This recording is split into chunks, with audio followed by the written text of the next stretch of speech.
الحمد لله رب العالمين والصلاة والسلام على رسول الله وعلى آله وأصحابه أجمعين والتابعين لهم بإحسان إلى يوم الدين أما بعد فالسلام عليكم ورحمة الله وبركاته. Mes très chers frères et sœurs, nous sommes toujours dans l'évocation de ces 10 jours du mois de Dhul Hijjah et dans cette élocution nous allons parler du jour qui nous attend, de ce jour grandiose qui nous attend, Inch'Allah bi'idhnillah ta'ala, et on demande à Allah subhanahu wa ta'ala de nous prêter vie jusqu'à ce jour.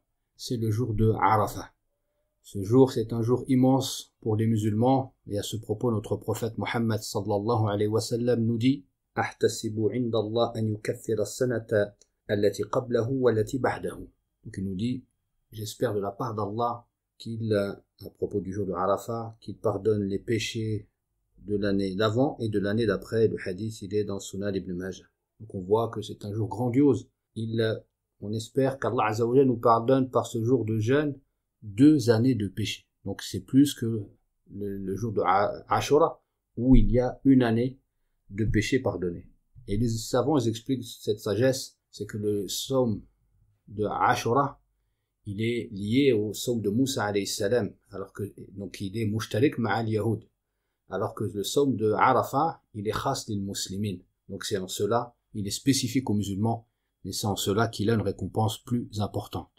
Également, parmi ceux qui montrent les mérites de ce jour, il y a ce hadith rapporté par Aïcha radiyallahu anha, أن رسول الله صلى الله عليه وسلم قال ما من يوم أكثر من أن يعتق الله فيه عبدا من النار من يوم عرفة وإنه ليدنو ثم يباهي بهم الملائكة فيقول ما أراد هؤلاء والحديث عند مسلم وكذلك سنن النسائي وابن ماجه. Donc Aïcha nous rapporte que l'envoyé d'Allah sallallahu alayhi wa sallam nous a dit « Il n'est pas de jour où Allah a franchi autant de ses créatures du feu de l'enfer que le jour de Arafah. Et Allah descend jusqu'au ciel le plus bas et vante leur mérite auprès des anges et dit « Que veulent ceux-ci » Et donc le hadith, comme on l'a dit, il est auprès de Muslim, il est chez Muslim, Sunan Nasa'i wa Sunan Ibn Majah. Donc on voit à travers ces 2 hadiths l'immense mérite de ce jour de Arafah. Tellement immense que pour beaucoup de savants, il fait partie des 2 plus grands jours, 2 jours les plus importants de l'année.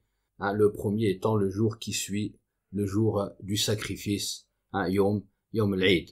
Et donc, on ne peut que inciter son prochain, et soi-même en premier lieu, à jeûner ce jeûne afin de tomber sous le coup de cette récompense immense, de voir ces 2 années de péché pardonnées.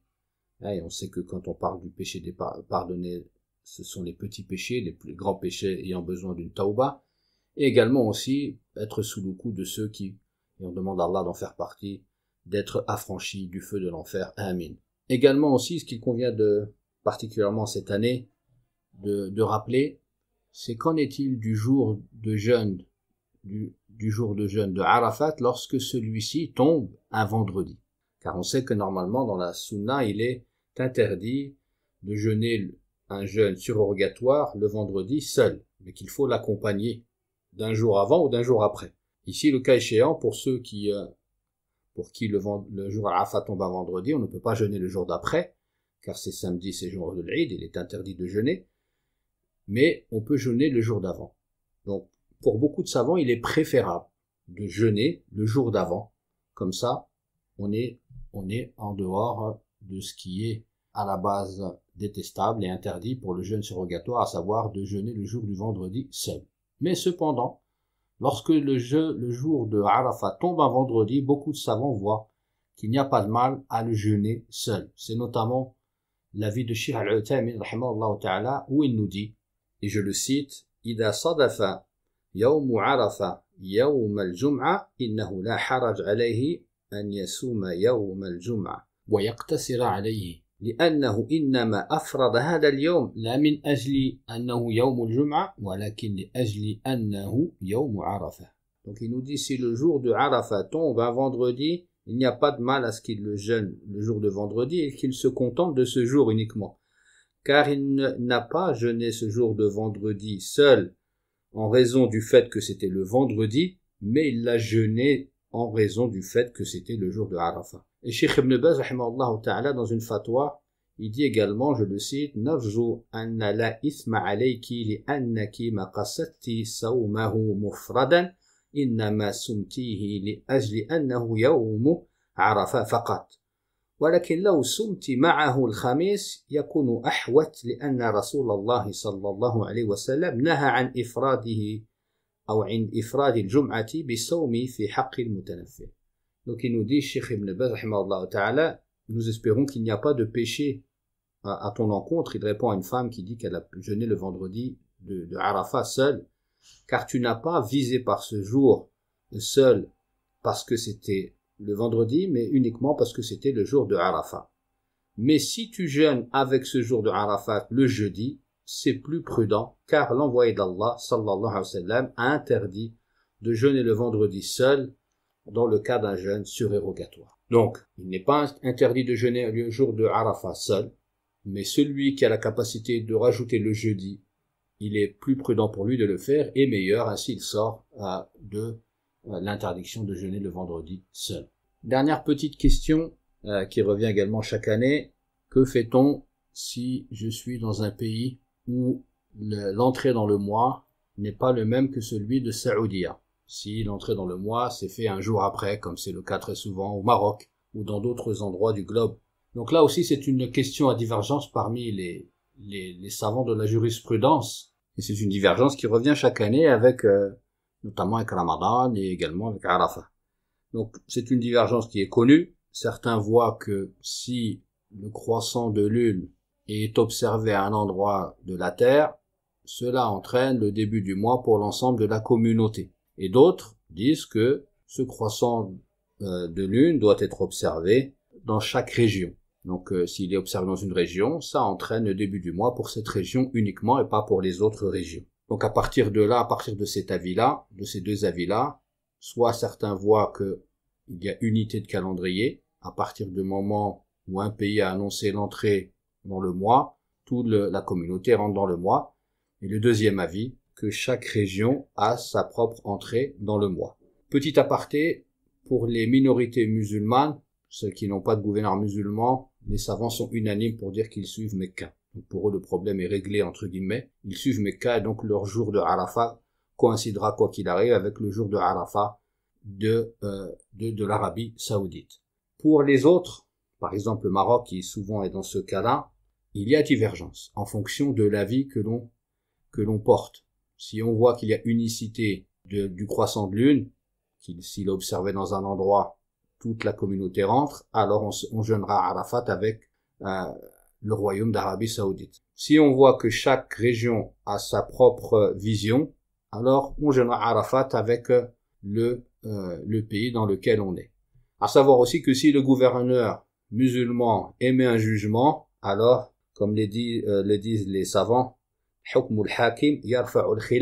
le jugement du gouverneur met fin à la divergence, d'un point de vue pratique. Pas d'un point de vue théorique, mais d'un point de vue pratique, ça met fin à la divergence et on doit suivre notre gouverneur.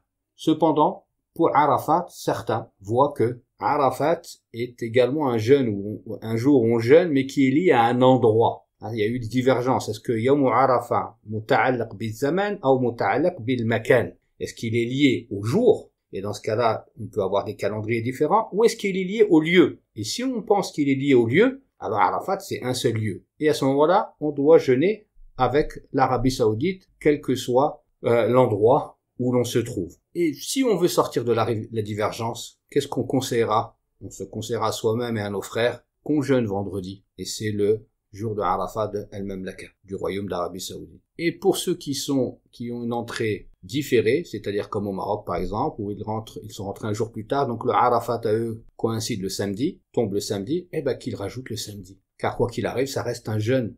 Celui-là du vendredi aurait été un jeûne surogatoire, et ça fait partie des œuvres méritoires que l'on doit accomplir, que l'on peut accomplir pendant les 9 premiers jours de Dhul Hijjah. Donc comme ça, on sort de toute divergence, et on aura quoi qu'il arrive jeûner le jour qui coïncide avec le jour de Arafat. Dernier point avant que l'on se quitte, en plus de jeûner ce jour de Arafat, il est demandé et il est fortement recommandé aux musulmans d'invoquer et d'évoquer Allah subhanahu wa ta'ala abondamment pendant ce jour. Et cela n'est pas uniquement réservé aux pèlerins. En effet, comme on l'a dit précédemment, Allah subhanahu wa ta'ala va affranchir du feu un grand nombre de serviteurs ce jour-là. Donc il est adéquat d'être en situation, en état d'invocation et d'évocation de manière abondante pendant ce jour, et cela avec recueillement et humilité. Donc il faut faire beaucoup de dua, beaucoup de zikr, et cela n'est pas réservé exclusivement aux pèlerins qui sont à Mecca, mais à tous les musulmans dans tous les coins du globe.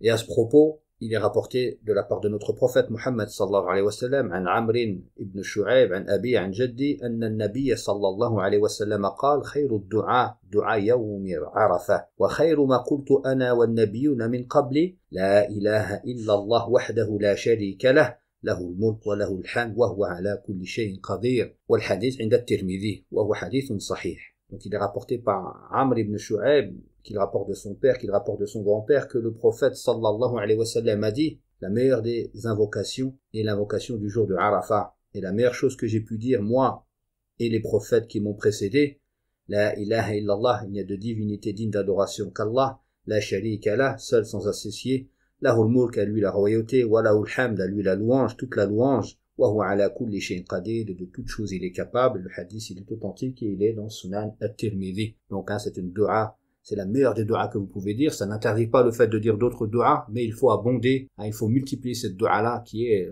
l'évocation du tawhid, qui est la chose, qui est la chose la plus importante dans notre religion. Voilà donc ce qu'on pouvait dire succinctement. Excusez-moi, cette allocution a été un peu plus longue que ce que j'avais dit au tout début de ces allocutions sur Ayam al-Hijja, sur Ayam Dhil-Hijja, pardon. Vous m'en excuserez, Inch'Allah. Jazakumullahu khairan li husni istima'ikum, barakallahu fikum, wassalamu alaikum wa rahmatullahi wa barakatuh.